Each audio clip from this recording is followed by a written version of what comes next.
నా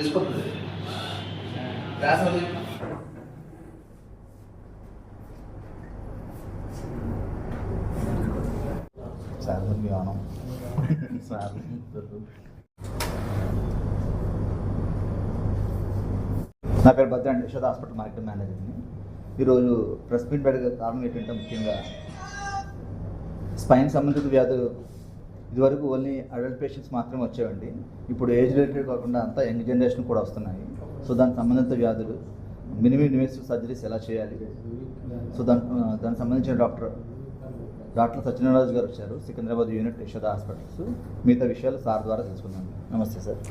నేను యశోద హాస్పిటల్ సికింద్రాబాద్ బ్రాంచ్లో వెన్నుపూస సంబంధించిన వ్యాధులకన్నిటికీ సర్జరీ చేసే స్పెషలిస్ట్ని, స్పైన్ స్పెషలిస్ట్ అంటారు. సాధారణంగా ఏంటంటే వెన్నుపూస సంబంధించిన వ్యాధులు అనగానే అందరూ వయసురీత్యా వచ్చేది సాధారణంగా 50 ఏళ్ళు 60 ఏళ్ళు దాటిన తర్వాత వస్తుందని చెప్పి సాధారణంగా అందరూ అనుకుంటూ ఉంటారు. కానీ ఇప్పుడు ప్రజెంట్ జనరేషన్లో చాలా మార్పులు రావడం వల్ల, మన హెల్త్ విషయాల్లో మనం సరిగ్గా పట్టించుకోకపోవడం వల్ల ఈ రోజుల్లో ఏమవుతుందంటే మెడకి సంబంధించిన వ్యాధులు కానీ, నడుముకు సంబంధించిన వ్యాధులు కానీ ఈవెన్ 30 సంవత్సరాల నుంచే అందరికీ మొదలవుతూ ఉన్నాయి.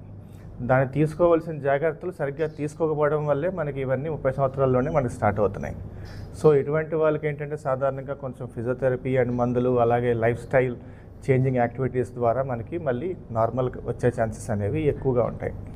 అలాగే ఆపరేషన్లో కూడా వెన్నుపూస సంబంధించిన చాలా రకాలుగా మార్పులు చెందాయి.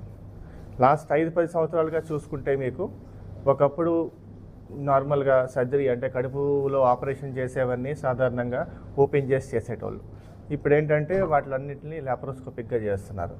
అలాగే వెన్నుపూస సంబంధించిన దాంట్లో కూడా మనకి ఇప్పుడు కొత్తగా అత్యాధునిక ఎండోస్కోపిక్ అండ్ రోబోటిక్ సర్జరీస్ అనేవి స్టార్ట్ అయ్యాయి.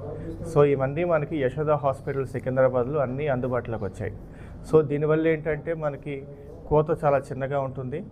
అట్లాగే ఆపరేషన్ సమయం కానీ లేదంటే పేషెంట్ కోలుకోవడం కానీ సాధారణంగా చాలా తక్కువగా ఉంటుంది. దీనివల్ల సాధారణంగా ఓపెన్ ఆపరేషన్కి దీనికి ఎటువంటి డిఫరెన్సెస్ మేజర్గా ఉంటాయంటే, ఓపెన్ ఆపరేషన్ చేసేటోళ్ళు మళ్ళీ లేచి నడవడం, సాధారణంగా చేసుకునే పనులన్నీ చేసుకోవడానికి కొంచెం టైం పడుతుంది, 1 వారం రోజుల నుంచి 2 వారాల దాకా. అదే మనకి ఈ కీ హోల్ సర్జరీస్ ద్వారా ఏంటంటే కోత తక్కువ ఉండడం వల్ల, మజిల్ డ్యామేజ్ తక్కువ ఉండడం వల్ల మనకి కోలుకునే టైం అనేది చాలా తక్కువగా ఉంటుంది. సాధారణంగా 1-2 రోజుల్లోనే మనకి పేషెంట్స్ అనేది మార్నింగ్ వచ్చి సాయంత్రం సర్జరీ చేసుకొని వెళ్ళిపోతూ ఉంటారు. అంటే దీన్నే డే కేర్ సర్జరీస్ అని చెప్పి అంటూ ఉంటారు అన్నమాట.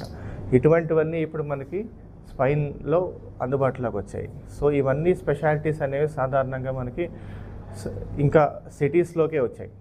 ఇప్పుడు నాకు ఇక్కడ రావడానికి ఉద్దేశం ఏంటంటే ఈవెన్ టౌన్స్లోని లేదంటే 2 టైర్ సిటీస్లో కూడా మనం ఇవన్నీ అందుబాటులోకి తీసుకురావాలనేది.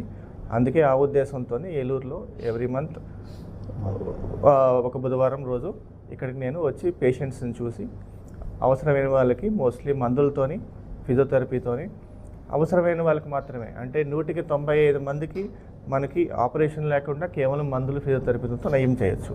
ఆ 5% మందికి మాత్రమే ఆపరేషన్లు అంటే అవసరం పడతాయి. వాళ్ళకి ఇక్కడ ఎక్స్పర్ట్ ఒపీనియన్ కోసం నేను ఇక్కడ రావడం జరుగుతుంది. తెలంగాణలో ఉన్నది కాబట్టి ఈ ఆంధ్ర ఆరోగ్యశ్రీ అక్కడ ఇంకా అన్ని హాస్పిటల్లో వర్తించడం అనేది ఇంకా లేదు. మేబీ ఫ్యూచర్లో అటువంటిది ఏమైనా రావచ్చేమో, కానీ ప్రస్తుతానికైతే అటువంటి సర్వీసెస్ అయితే లేవండి. రెండోది ఏంటంటే మనకు ఆపరేషన్లో చాలా రకాలు ఉంటాయి. ఇప్పుడు ఆ కీ హోల్ సర్జరీలో కూడా ఓన్లీ డిస్క్ ఆపరేషన్ అనేది ఉంటుంది, లేదంటే మనకి మినిమల్లీ ఇన్వేజివ్ ఫిక్సేషన్ అంటారు. సో అటువంటివి. సో ఇటువంటివన్నిటికీ మనకి ఇన్సూరెన్స్లు కానీ ఇటువంటివన్నీ మా హాస్పిటల్ అయితే వర్తిస్తాయి. మాకు యశోద హాస్పిటల్లో వేరే హాస్పిటల్స్కి దీనికి ఎటువంటి డిఫరెన్స్ ఉంటుందంటే, మనం అత్యాధునిక చికిత్స అనేది మనం తక్కువ వ్యయంతోనే, వేరే వాళ్ళతో పోల్చుకుంటే చాలా తక్కువ వ్యయంతోనే మనకి చేయడం అనేది జరుగుతుందండి. అలాగే మనకి వేరే స్పెషాలిటీస్, బ్రాడ్ స్పెషాలిటీస్ అన్నీ యశోద హాస్పిటల్ సికింద్రాబాద్లో అన్నీ అందుబాటులో ఉన్నాయి.